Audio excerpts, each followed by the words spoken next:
With my youngest son, I decided to put him into daycare when he was about, and I decided I would go to work. That's what you do. It was just awful. From the minute I dropped him off, every day he cried. When I picked him up, he was just so relieved to see me.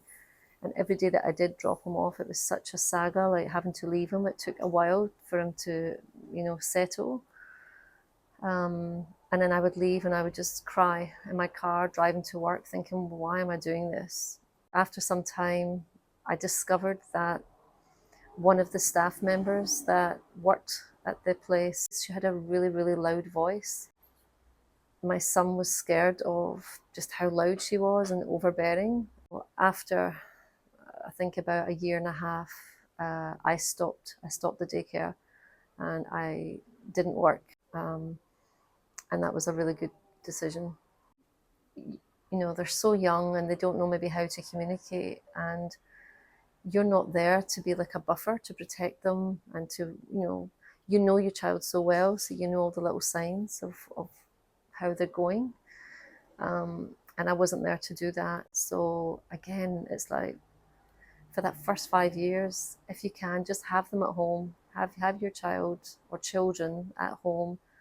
Do it for as long as you possibly can, like until they get to school. 5 years out of your whole like parental life, when you're going to from 5 till 18, pretty much you're not going to have that time where you can really spend with your child. And once they get to school, everything changes. Find a way to make those 5 years work for you and to allow you, or whichever primary caregiver it might be, your kid's dad is at home with your child or children till they at least start primary school. Another thing would be, every single day without fail, even if it's just for 5 or 10 minutes, give 100% focus to your child. Not 80%, not where you're really doing a good job to make it look like you're listening, or that maybe you are listening, but you're still checking your phone, or you're preparing dinner, or you're tidying up, you're preoccupied somewhere. Your child feels that. Like, your child is going to sense that you're not 100% with them, and it ends up, it's actually a win-win for you and for your child if you do put down the phone, leave preparing your dinner for a minute, sit down, sit on the floor with your child or on the couch or wherever it is that they're comfortable, and just give them 5 or 10 minutes of you completely looking into their being completely with them. And I found that when you did that, your child was always much more content afterwards. They were quite happy to go and entertain themselves. My kids certainly were. And yet you could spend hours trying to fob them off, so to speak, or try and hope that they'll be busy with a screen or a device or a cartoon. Whereas when you actually stop and give them that attention, you'll find that they don't actually need that much of your time to feel filled up by that connection with you. When your children feel that you're with them, it might take quite a few times before they are settled, or it might take a few times for them to trust that they are going to get that 100% focus regularly. If your child is scared about something, acknowledge it. Even if you think that it's trivial and you don't understand why they're particularly scared, but really acknowledge it and treat it as a real genuine thing for your child, because often they don't know the difference between reality and imagination. Being genuine with their concern really validates their feelings, and it starts to build safety and a feeling that your child can open up and tell you things and share things when they know that they're not going to get shut down or told things like, don't worry, it's okay, it's fine. An example might be, if your child thinks maybe there's a monster or something, something scary under the bed, like genuinely go and check it out. Let them see you look under there properly, because when you do check it out and validate, as I said, you really validate their feelings.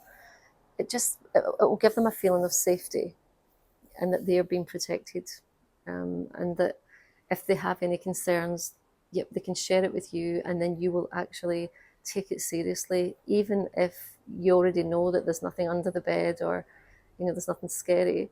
But because their reality and imagination at that age, at a younger age, might not be so clear for them, I think it goes a long way if you treat it as a genuine concern for your child at that time. Another thing is, don't have too many rules, because what I would find is when you've got loads of rules, you then have to enforce those rules. Every time you notice something that your child is doing that maybe the rule is that they're not to do it, then you have to do something about it. And I would also say that any rules that you do have, sometimes look the other way or pretend that you haven't noticed, if it's nothing dangerous or something that your child really shouldn't be doing. But if it's just something quite trivial, or you can let it go, do that. Otherwise you just end up spending a lot of time correcting and disciplining, and sometimes it can really take the joy out of interactions and time spent together. And be flexible with rules, or with agreements that you have with your child. It might be you let them stay up a bit longer, at bedtime, even 15 minutes. I remember that when I was, a child, if suddenly you were allowed to stay up a bit longer to finish watching that movie or finish reading a story, it was just so exciting.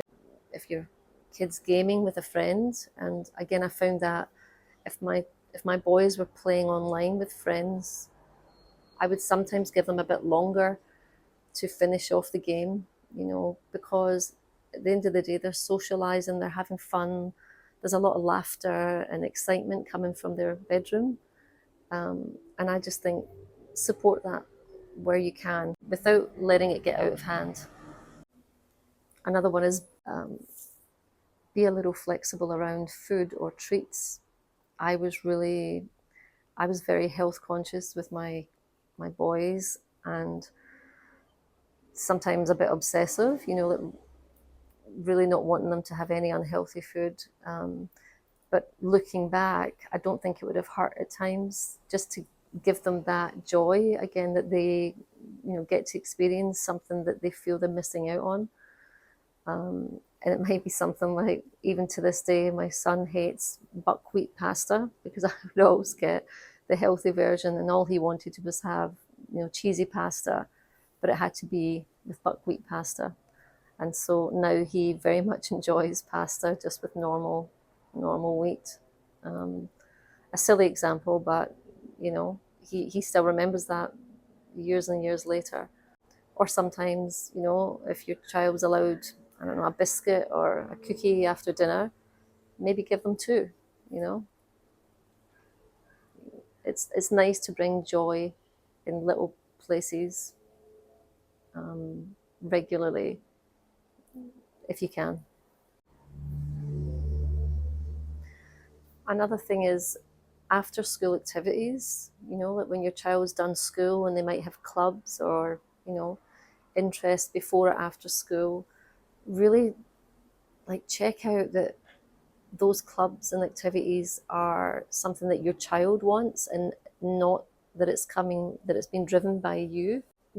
By all means, it's great that you get your kids to join different clubs or activities, but after maybe a few times that they go, check in and and ask and observe that they're actually enjoying it, and that they're not just doing it because you're telling them to. If you give them the choice that they can say no, and they can change, and they can choose again, it means that they're not going to be scared to try things. Because if you force them, that if they start a club or a hobby or an after school sport, if they're not allowed to stop doing it, maybe because you've spent money on the fees or the uniform, if you force them to keep going, you might find that they will stop trying new things and wanting to try new interests, because they don't feel that freedom that they can stop it if they're not enjoying it. Another thing that I was fortunate enough, I guess, to find out early on is if you're going to argue, which you are, if you're in a relationship, let's face it, disagreements are actually healthy, I would say, in a relationship. It's important to have disagreements because we can't always agree on everything. You're your own person, your partner is their own person, so you've got different thoughts on things. But if you're going to disagree and it's maybe, a difficult one to resolve, don't argue in your home. Like, actually go out of your home, even if it's go sit in your car in the garage, go to the bottom of the garden, go into the garden shed, or somewhere where your children are not going to hear if your voice is raised, get raised. It was actually my husband's parents. They told him when he was an adult, he said, wow, like, you guys, you were always so agreeable, like you never argued, you always got on. And they laughed and said, no, we argued, or we had disagreements, but we always argued and took our arguments to the bottom of the garden where you couldn't hear. And he was really shocked at that. I think quite touched that they would be so considerate. But for his whole life, he thought that his parents didn't argue. So I think it goes a long way when you're having a disagreement, right, or an argument with your partner. You know that it's temporary. You know that it's going to get fixed. You know that you're going to probably work through things, gradually. But your child doesn't have that same perspective. Like, they don't know that the argument or the debate or the disagreement is going to get fixed. And they might start worrying, why are mum and dad angry and upset with each other? And I think nowadays, when there is so much divorce and separation and those things, don't give your child something else to worry about unnecessarily. Something else that I think is really important is admit when you are wrong. That's a tough one for parents, to admit that they're wrong to their children sometimes. But I think it's really, really important to build trust and respect. Because, if you get angry and you lose your temper, and, you and your child get upset, once you're calm, go to your child and say, I'm sorry. I'm really sorry that I lost my temper and that I raised my voice. I'm really going to try and do better. And I love you. Something like that. And again, this is really great modeling for your child, to show that it's okay not to be perfect all the time. It's okay to have emotions, and anger, as long as it's respectful. And if it gets if it gets a bit disrespectful, or you do get a bit angry or lose your temper, you can fix that. You can apologize for your behavior and put things right. And I can guarantee you that goes a long way with your child, and it really brings them back in close with you very quickly. Children forgive really easily. You don't really need to do much, but own your mistake. Another small thing, but really important, I didn't have it when I was growing up as a child, is treat their bedroom or their space pretty like sacred. It's their space, not yours. Yes, it's in your house, but if it's their space with their things, give them respect. And if you're going to their room, always knock, or into a bathroom or wherever they are, if they're maybe getting, undressed, but always knock before you enter. I think it just shows respect, and it also models again that you expect the same. If your kid comes into your bedroom, if your children come and find you, they should knock before they enter the room. And when I was young, I didn't even know that was a thing. Like, my siblings or my parents would just walk straight into any space. There was even a couple of a couple of rooms in our house that didn't even have door handles, and the hole that was there for the handle would just have some like tissue shoved in that. that took quite a while as I had my own children, that I realized that that's actually really important. So yeah, knock before you enter their room. And look, if their room's a bit messy, yes, when they're young and it's maybe toys that are in the way, yeah, that's really great if they help you, tidy them up, have certain sort of, rules or expectation. But as they get older, I would spend so much time nagging my son, your clothes are on the floor, you've left this or left that. And honestly, now I just think I wish I just hadn't said any of that, because it would put distance between us. And for what? For some clothes on the floor that they hadn't brought a plate through and put it back in the kitchen. Looking back now, I would much prefer to have went in and said, "Hey, how you going?" You know, have a chat about something that mattered. If you can, again, these days, everyone seems to go off to their own rooms, and I'm even guilty now of it, but it doesn't matter because I don't have children at home. But try and eat together at a table, or try and eat in the same room at least once a week, ideally more. But I think it's really important to bring your family together.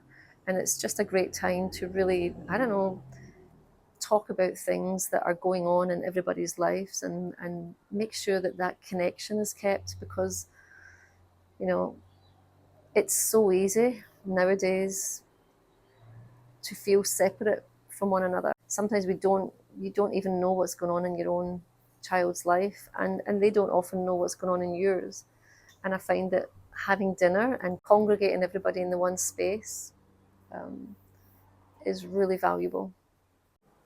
And if you have more than one child, remember that each child is unique. None of your children are going to be the same. And even if they weren't your children, they are separate human beings that are on this planet to have their own human experience. And I think sometimes when you've got maybe more than one child, two, three, whatever, you kind of clump them together. You group them together and you maybe forget that there's certain things that are really special, or, likes, dislikes, personality types, introvert, extrovert. There's so many different there's so many different aspects, to each child. Try not to compare. One child might be really tidy and your other child might be really messy. You might tell the messy child to be more like the tidy child, or one might be good at maths, one might be good at swimming. Allow each child to have what's special and unique to them. And it's really difficult sometimes, when you maybe one of your children are being difficult and you want to tell them to be more like your other child, but that's actually not helpful at all, and it will just build resentment between siblings. In summary, I've gone on quite a bit here, and there's so much more that I could say, and I would like to do a part two, a second video about more when your children get that bit older and maybe start, going to high school and hit the teenage years, which it's quite something. But look, sort yourself out, get yourself in good shape, get therapy if you have to, read some books, watch some YouTube, anything at all that's going to get you in a really, really good place to take on your children. Create harmony as much as you possibly can. Really get yourself ready to give, and give more. And sometimes that's difficult when we're not used to that, and you've spent, 20, 30 years of your life pretty much suiting yourself, and seeing to your own needs, maybe seeing to your partner's needs. But when children come along, that's a whole different ball game. And please know, having children is the most amazing experience and the most amazing thing that you can do, the most loving thing that you can do, because to basically give of yourself to another, it really shows you what what you're made of. Well, look, thanks for listening. I really enjoyed talking about some of these points. Yeah, leave comments if you like. I'll be happy to answer any questions if I can. But yeah, hopefully see you in the next video. No, you won't, because I won't see you in the next video. And even if you're not a parent or a new parent, like me, well, you know, you might be a grandparent, and some of these points might help, your children. If you are about to give birth, or you've got a newborn, or you've got young ones, all the best and enjoy it. It honestly, it goes by so quickly. There is so much fun to be had as a parent, but equally there is so much work that you have to put in. But if you're up for the challenge, then it's going to be one of the best experiences of your life, if not the best experience. So good luck.